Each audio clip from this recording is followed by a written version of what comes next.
제가 하나 질문을 드려볼게요.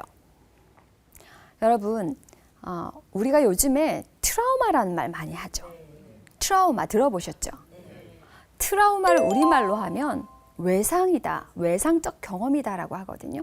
트라우마 요즘에 많이들 듣게 되는데 어떤 게 트라우마인가?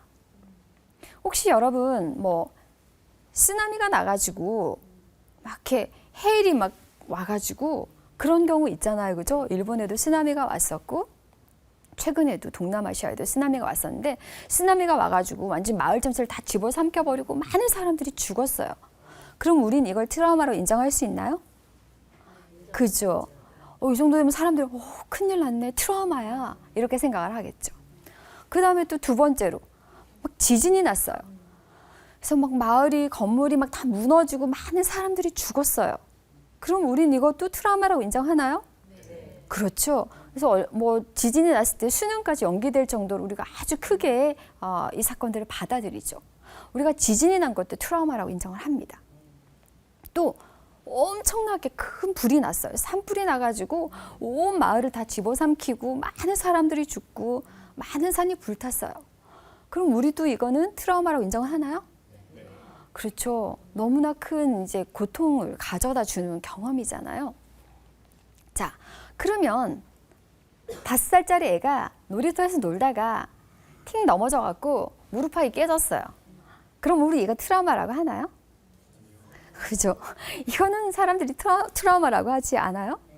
자, 여러분이 지금 이렇게 답을 해주셨는데 우리의 대답을 살펴보면 한 가지, 우리가 트라우마라는 것을 이야기할 때 사건의 크기가 크고 고통스러우면 트라우마라고 인정을 하고 우리가 생각할 때 사이즈가 조금 작은 것 같다, 그럼 트라우마가 아니라고 생각하는 것 같아요. 그죠?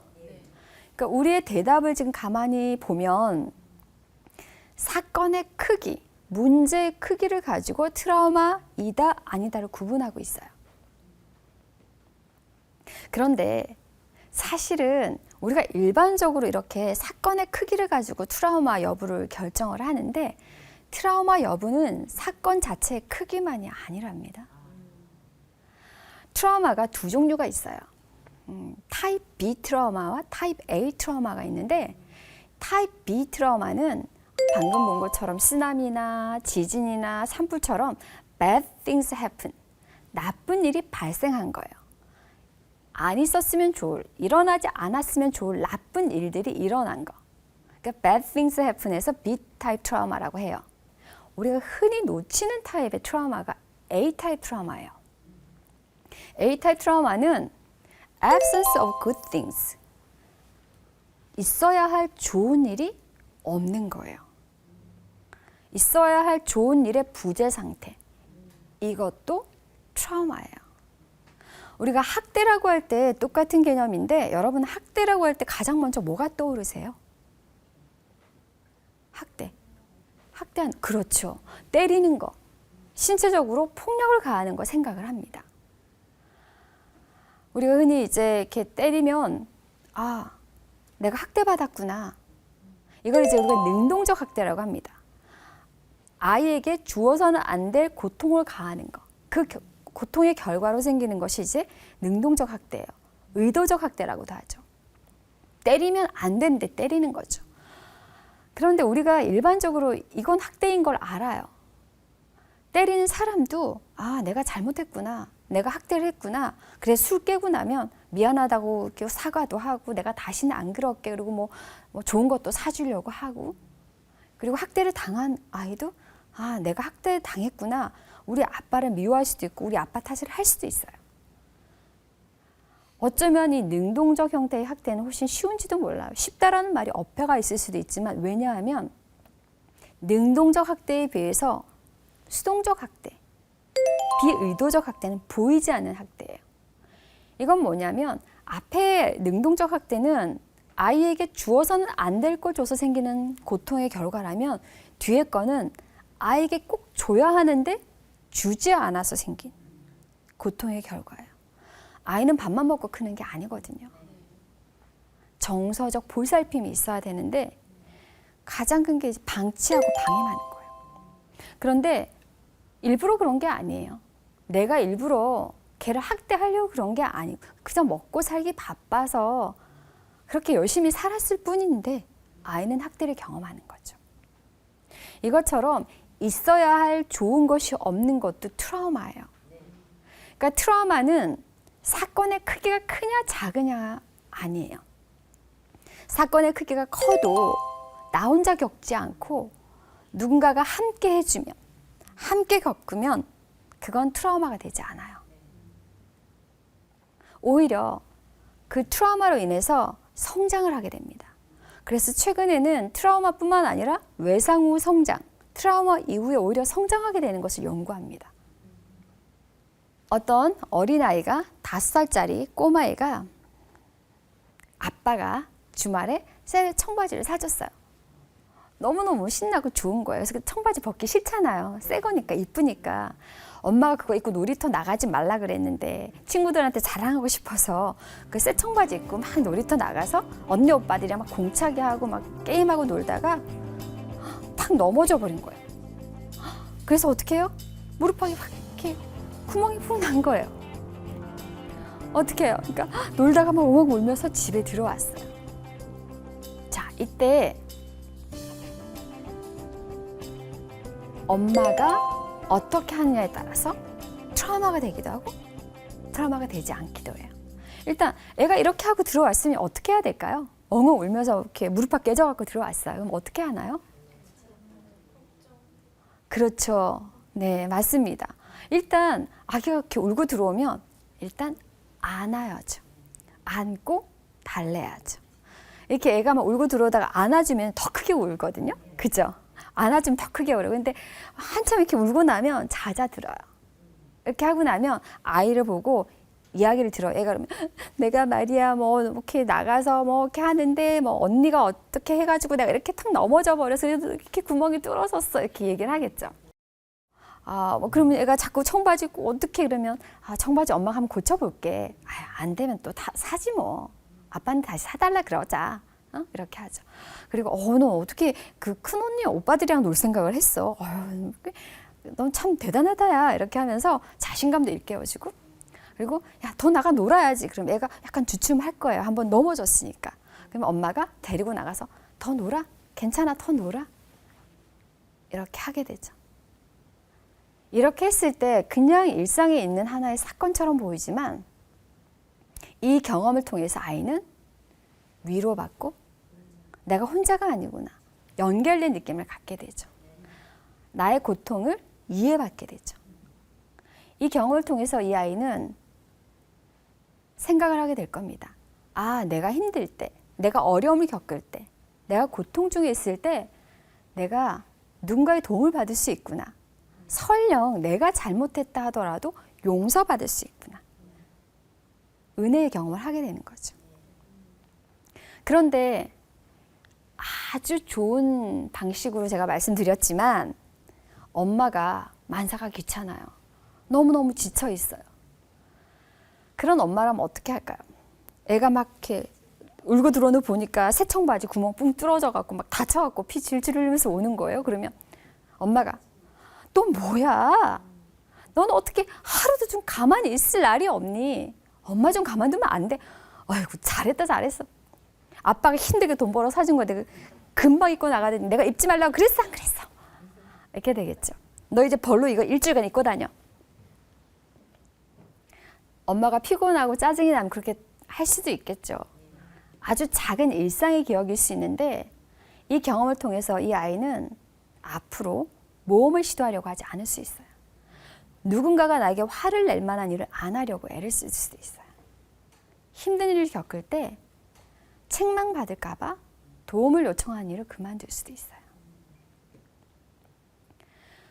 그러니까 결국은 트라우마는 아주 작은 일이어도 누군가와 함께하느냐 함께하지 못하느냐 문제의 키는 그거예요. 사건을 겪을 때 주변에 나와 함께하는 사람이 있느냐 없느냐. 함께하는 사람이 없을 때 아주 작은 일이라도 혼자 겪어야 할 때 우리는 두려울 수밖에 없는 거죠. 외상적 기억이 될 수밖에 없죠. 그러면 우리가 요즘 10대 문제, 청소년 문제 이야기를 많이 하는데 사실 부모가 어떻게 해야 되는가? 또 우리가 만나는 10대 아이들 우리가 어떻게 대해야 하는가? 우리가 해야 할 일은요. 어튠먼이라고 합니다. 상담자들이 내담자를 만나서 해주는 일이 이 어튠먼이라고 하는 거거든요. 조율하는 거예요. 상담자가 사실 돈 벌어먹고 사는 게 이거 해서 그런 거예요. 조율해줘서. 이게 뭐냐면 첫 번째 봐주고, 두 번째 들어주고, 세 번째 이해해주고, 네 번째 돌봐주고. 내가 너 볼 수 있어. 내가 너 보고 있어. 내가 너 목소리 들을 수 있어. 이 일이 너한테 얼마나 큰 일인지 내가 잘 알아. 내가 너 겪고 있는 일 도와줄게. 이렇게 하는 거예요. 이게 사실은 아이들의 편도체를 잠잠하게 할 수 있는 방법인 거죠. 자, 그런데 제가 여기까지 얘기하면 아마 여러분들 마음에 이런 마음이 싹 올라오실 거예요. 나는 자랄 때 그렇게 함께하는 경험을 못했는데, 우리 애는 이미 다 커버렸는데, 이거 우리 애 어렸을 때 내가 들었으면 좀 잘 키웠을 텐데, 우리 애 이미 다 키웠는데 어떡하지? 제가 여러분에게 뇌과학의 나쁜 소식과 좋은 소식을 동시에 들려드릴게요. 먼저 bad news. 이미 잘못하신 거 한 번 잘못 낸 길 복구 못합니다. 뇌에 한 번 잘못 난 길을 복구하려고 해도 거의 불가능하다라는 게 뇌과학의 결과입니다. 뇌과학의 굿뉴스. 이미 망가진 거는 복구할 수 없는데 새 길은 언제든지 낼 수 있다. 그 새 길을 내는 좋은 기회가 아까 말했듯이 영아기 때, 어린아이 때 찾아오죠. 우리 뇌가 활짝 열려있기 때문에 그때 새 길을 낼 수 있는데 만약에 그 시기를 놓쳤다. 그러면 청소년기에 또 한 번의 기회가 찾아옵니다. 그래서 청소년기에 뇌가 다시 한번 변화를 하게 돼요. 청소년기에 그때 다시 새 길을 내면 돼요. 그런데 나는 청소년기도 놓쳤어요.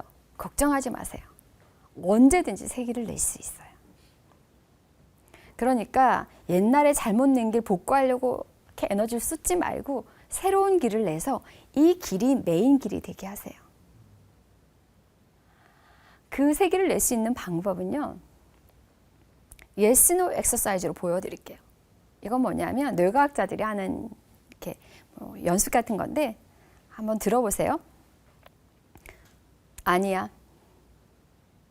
아니라니까. 하지 마. No. 절대 안 돼. 아니라고. 그만해. 여러분 어때요, 느낌이?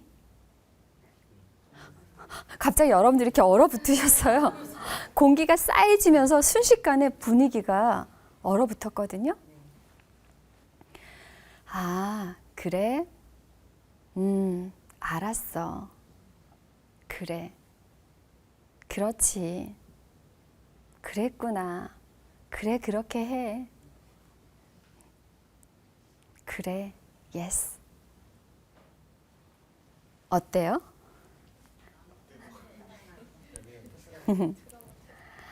여러분이 제가 그냥 말로만 그냥 yes, no 했는데 어깨가 이렇게 됐다? 이렇게 되고. 그죠? 그러니까 no라고 하는 상황보다는 yes라고 하는 상황을 많이 만드세요. 아이들한테 너 그거 하지 마, 그렇게 하지 마, 저기 가지 마. 이렇게 하지 말고 무엇을 해야 하는지를 더 많이 알려줄 필요가 있습니다. 늘 처벌은 무엇을 하지 말아야 하는지 정보는 주지만 무엇을 어떻게 해야 하는지에 대한 정보는 주지 않아요. 그래서 하지 말아야 될 게 있으면 이제 치우세요. 아이들이 다니는 거실에다가 화병 놔두고 야 뛰지 마, 그거 깨지 마 이렇게 하거든요. 그냥 화병을 치워버리세요. 네, 그렇게 했으면 좋겠습니다. 부모로서 아이에게 줄 수 있는, 청소년에게 줄 수 있는 가장 큰 선물은 뭐냐? 자기 자신이 회복되고 변화되는 겁니다. 왜냐하면 내 속에 없는 건 못 주거든요. 내가 모르는 건 못 가르쳐요. 왜? 음식도 먹어본 사람이 할 줄 안다고. 나에게 기쁨이 없으며 내 안에 기쁨이 없으면 자녀에게 기쁨을 줄 수가 없어요. 그러니까 내가 먼저 기쁨으로 채워줘야 해요. 그게 가장 좋은 방법이에요. 자, 그러면 여러분들이 구체적으로 삶에서 일상생활 속에서 어떻게 해야 될까, 이제 그걸 좀 배워야 될 것 같아요. 함께함을 기뻐하는 것을 알려주려면 어떻게 해야 되는가? 상담자들이 가장 중요하게 생각하는 게 있어요. 내담자를 만났을 때 가장 중요하게 생각하는 게 뭐냐면 주의 집중하는 거예요. 경청하는 거예요. 여러분, 상대방의 말을 경청해서 들을 때 여러분에게 어떤 행동이 나타나나요? 어때요? 그렇죠. 눈을 마주치고 또 고개를 끄덕이고, 그렇죠. 눈을 마주치면서 고개를 끄덕이면서 이렇게 하죠. 우리가 상대방의 말에 집중할 때 나타나는 행동들이죠. 그리고 얘기해, 일어나요? 그 사람을 향하죠. 그리고 우리가 오늘 배운 중요한 거, 미소 짓는 얼굴. 이거를 상대방에게 해주는 것이 정말 중요해요. 상담자들이 내담자를 만나면 가장 중요하게 생각하는 게 바로 이 주의 집중과 경청의 행동이에요. 이 행동을 통해서 내가 너와 함께 있어. 내가 너의 말을 들을 준비가 되어 있어. 라는 걸 온몸으로 전달해 주는 거예요. 말로만 말해봐. 그거는 물론 귀로는 말을 들을 준비가 되어 있다 할지라도 우리가 온몸으로 신체적으로 표현하지 않으면 상대방이 알아차리지 못해요. 아기가 그렇죠. 엄마가 앞에 있지만 스틸 페이스로 있을 때 고통스러워하는 것과 똑같아요. 함께함을 몸으로 표현해 줘야 해요. 그 다음에 제가 또 하나 가르쳐 드릴게요. 상담자들이 쓰는 기술인데요. 기술 들어가요. 상담자들이 가장 핵심적으로 쓰는 기술 중에 감정 반영이라는 것이 있어요. 그건 뭐냐면 상대방이 뭔가 얘기를 하면 뭐하게 느끼는구나, 그렇게 느끼는구나 하고 상대방의 말을, 상대방의 감정을 그대로 반영해 주는 거예요. 리플렉션 한다 그러거든요. 그러니까 예를 들면 아이가 와서 이렇게 했어요. 철수 때문에 답답해 미치겠어요. 그러면 어떻게 하면 좋겠어요? 철수 때문에? 그렇죠. 아주 잘, 철수 때문에 답답함을 느끼는구나 하지만 철수 때문에 답답하구나, 철수 때문에 속상하구나, 이렇게 그대로 하면 돼요. 또 하나의 공식은 뭐 때문에 뭐하게 느끼는구나, 이렇게도 하시는 거예요. 네가 뭐 할 때 뭐하게 느끼는구나, 이렇게 이유까지 이야기해 줄 수 있는 거예요. 애가 와서 철수랑 쉬는 시간에 싸웠어요. 이제 철수랑 말도 안 해요. 이렇게 얘기했다고 합시다. 그러면 우리가 어떻게 할 수 있을까요? 철수랑 싸운 것 때문에 속상하구나. 처음엔 이게 상당히 어색해요. 평소에 쓰는 말이 아니기 때문에. 그렇지만 이렇게 상대방이 뭔가 이야기하는 내용 중에 감정이 들어가 있으면 그 감정을 끄집어내서 네가 그렇게 느끼는구나, 네가 그렇구나, 이렇게 감정을 반영해 주는 거예요. 이것이 상대방의 아까 그 고통의 사이즈를 맞게 잡아주는 방법인 거예요. 사실 우리가 아이들을, 특히 청소년들을 이렇게 대하려면 되게 다양한 그런 어휘들, 특히 감정을 나타내는 어휘들, 우리나라 사람들 감정을 나타내는 어휘에 약해요. 사실은 공부해야 돼요. 연습해야 돼요. 그래서 오늘 이렇게 우리가 뇌를 한번 들여다보고 뇌가 어떻게 움직이는지, 뇌의 먹이가 뭔지 이렇게 한번 살펴봤죠.